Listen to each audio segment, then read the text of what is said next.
And good morning to one and all. Myself Shazia Mariam, student of B.Ed second year. Today's topic of my presentation is barriers to effective classroom communication. Before going on to the topic, we will discuss about what is communication.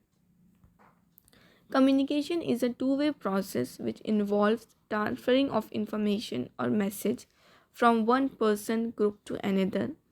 This process goes on and includes a minimum of one sender, a receiver, and a channel through which the message can be conveyed. These messages can be either of any ideas, imagination, thoughts, and emotions. One sometimes want to connect with one thing, but he actually is saying something else that he did not intend. This type of event in communication behavior is known as the arc of distortion. The distortion may be the result of some error in any of the communication channel, and these errors in the communications are also known as barriers in communication.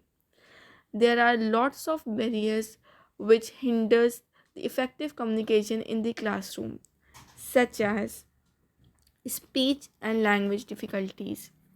Students with unaddressed learning or speech difficulties often struggle to communicate in classroom setting.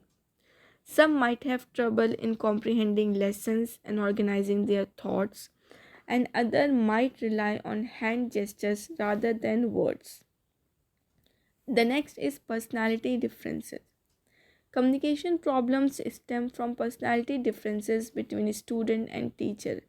For example, there are some students in the class who do not want to connect with their teachers and often avoid communicating with them. Personality differences lead to frustration, unhappiness, and lack of communication between teachers and students. The next one is language or cultural differences. Communication can be affected when students and teachers come from different cultural background and different speak different languages. Poor listening skills. Effective communications requires active listening, and lack of attention or poor listening skills can negatively impact on communication in the classroom. Inadequate attention span. Students suffering from ADHD have short attention span, which make it difficult for those students to concentrate and fully understand what is being communicated. Teacher centered approach. A one sided approach where the teacher is dominated in the class can also limit students' opportunities to engage and communicate effectively. Stereotyping and prejudice. Preconceived ideas and biases can lead to misinterpretation and discrimination, affecting communication in the classroom. The next one is fear of public speaking. Some students may feel intimidated or nervous about speaking up in the class, which also hinders effective classroom. Limited non-verbal cues. In virtual or remote learning environments, non-verbal cues such as body language, facial expressions, and tone of communication can be lost, so it also affects the communication in the classroom. The other one is distractions and interpretations.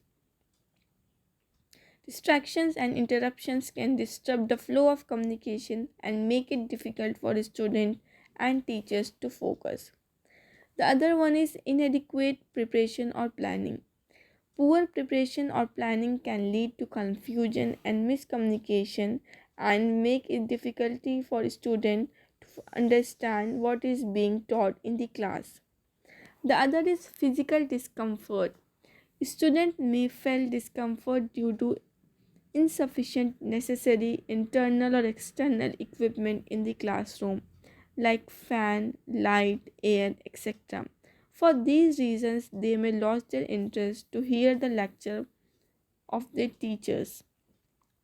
So, this type of barrier should also be considered in the classroom for a proper communication between students and teachers. So we can say that communication is a unique process of our social, cultural, political, and economical development. All developmental activities largely depends upon proper communication.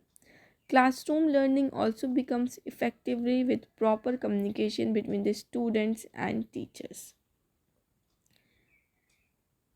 Thank you everyone. Thank you all.